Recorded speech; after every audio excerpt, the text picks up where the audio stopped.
Le plus difficile, ce n'est pas d'interviewer les joueurs quand ils ont gagné, c'est de les interviewer quand ils ont perdu. Et ça, je peux vous dire que pour n'importe quel journaliste, c'est compliqué. Salut, c'est Virginie Saint-Silly, je suis journaliste sportive et j'ai couvert la dernière Coupe du Monde de football. J'ai pris l'ampleur au fur et à mesure, dès qu'on m'a contacté au mois de novembre pour me proposer d'être bord terrain et de suivre l'équipe de France. Là, je me suis dit, ah oui, d'accord, ok. Là, va falloir vraiment rester concentré. En plus, seule femme française qui commente sur place. Quand on arrive, on voit les stades. On a de très beaux stades en France, c'est pas la question. Mais les stades aux États-Unis, c'est 70 000, 80 000 places. Dès qu'on arrive, ça nous prend comme ça de plein fouet, quoi. Je me suis dit, ouais, j'y suis. Waouh! C'est incroyable. Moi, il y a deux choses qui m'ont marqué particulièrement. Un, le départ de Didier Deschamps par rapport au décès de sa mère. Moi-même, j'ai perdu ma maman, donc c'est une information qui m'a profondément touchée. Et à son retour, quand Kylian Mbappé marque, ça me donne des frissons d'en parler. Il lui saute dans les bras pour célébrer. On est resté bouche bée, en fait. Il n'y a pas de mots. C'était juste de l'émotion pure. Et la deuxième chose qui m'a marqué beaucoup plus négativement, c'est le comportement des joueurs du Paraguay pendant le match contre l'équipe de France. Waouh!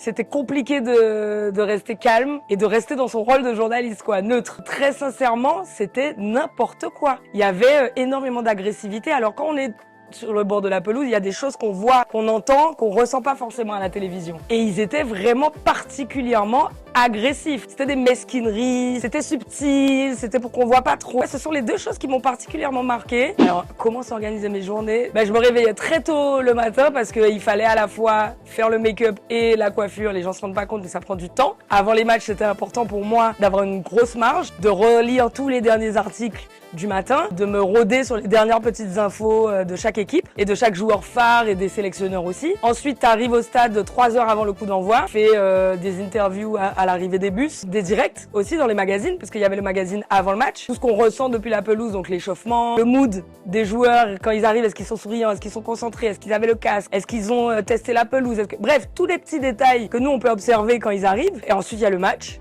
Il y a la mi-temps, l'interview de mi-temps, il y a l'après-match, et ensuite quand on rentrait à l'hôtel, le lendemain, on prenait déjà l'avion. Moi, je n'ai pas fait que l'équipe de France. J'ai fait une vingtaine de matchs sur les 54 d'M6. Donc tous les 2 jours, j'étais dans l'avion et j'avais pas le temps de se dire mais ouais, le match il était génial, on a vécu ça. Non, on était déjà tourné vers l'affiche du lendemain. Et ça, tous les jours pendant 1 mois et demi. Quand on couvre ce genre d'événement, il y a toujours un stress. Pour moi, c'était pas forcément différent de quand je fais la Ligue 1. Pareil, j'ai une technique particulière. J'écoute toutes les conférences de presse d'après-match, je regarde tous les articles, même les articles étrangers. Pas que les articles français, c'est les articles de la presse étrangère aussi. Tu te renseignes pour essayer de ne rien rater de ce qui a été dit ou de ce que le coach attend. Pour voir aussi, on va pas se mentir, les petits gossips. Est-ce qu'il y a une bonne ambiance dans le vestiaire? Qui s'entend pas avec qui s'entend avec qui? C'est des choses qu'on observe du coup quand ils arrivent. On voit tout de suite les affinités. Si ça fonctionne bien entre 2-3 joueurs à l'échauffement. Par exemple, ça m'est arrivé plusieurs fois de dire que Kylian Mbappé et Ousmane Dembélé travaillaient beaucoup les passes entre eux à l'échauffement. Et les passes courtes et les passes longues et les centres et etc. Juste avant le match contre l'Espagne, donc la demi-finale où la France a été éliminée, je me suis dit, il y a quelque chose de bizarre. Ils sont sortis du bus, ils avaient tous soit un casque, soit des écouteurs, un regard fermé, très concentré. Je dis pas qu'ils s'étaient pas concentrés d'habitude, mais là j'ai ressenti une énergie particulière. À l'échauffement, ils avaient le sourire, ils avaient l'air détendus, mais dès le coup d'envoi, très honnêtement, je les ai trouvés tendus. On peut se refaire le match 100 000 fois dans nos têtes, on comprend toujours pas. J'ai pas d'explication, mais en tout cas, je ne les ai pas trouvés comme d'habitude, ça c'est vrai. Le plus difficile, ce n'est pas d'interviewer les joueurs quand ils ont gagné, c'est de les interviewer quand ils ont perdu. Et ça, je peux vous dire que pour n'importe quel journaliste,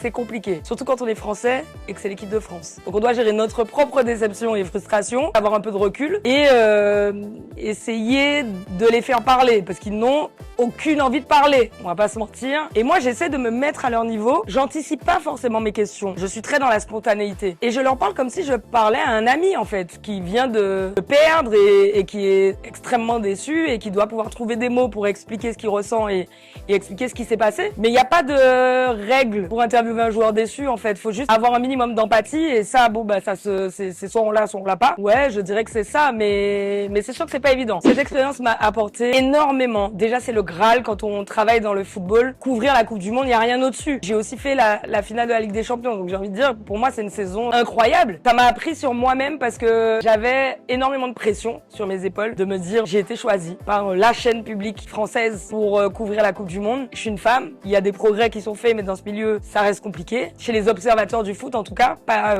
en interne, ça se passe très bien. Donc j'avais cette pression-là de bien faire, d'être parfaite. Je voulais tellement bien faire que je n'ai fait que travailler. J'ai pas profité de la Coupe du Monde, j'ai pas profité des ambiances à côté, mais ça m'a apporté beaucoup. Je réalise pas forcément l'ampleur que cet événement en particulier peut avoir sur ma Guadeloupe et les Guadeloupéens. Alors j'ai reçu énormément de messages d'amour. J'ai un attachement très très fort à la Guadeloupe, mais je l'ai pas ressenti particulièrement sur cet événement-là parce que je le ressens déjà pleinement depuis plusieurs années. Ni plus ni moins, c'est la Guadeloupe quoi. C'est les gens sont nature, les gens te donnent du love et il y a rien qu'à changer, il y a rien qu'à bouger. Et c'est ça aussi qui est bien. Il y a cette humilité, ce truc de j'appartiens à la Guadeloupe en fait. C'est une saison remplie qui m'attend. En plus du championnat italien que je faisais avec DAZN, je vais couvrir le championnat espagnol. Donc les matchs du Real Madrid, les matchs du Barça et Téléfoot aussi, l'after. C'est une collaboration entre TF1 et l'équipe. Donc je vais être sur cette émission-là le dimanche, plus l'équipe du soir évidemment, mais ça c'est ma maison. Donc je pense que c'était même pas la peine que je le précise. La semaine, l'équipe du soir. Donc c'est encore une saison remplie qui m'attend, mais c'est que du bonheur, c'est que du positif. C'est génial et j'ai juste hâte que ça commence.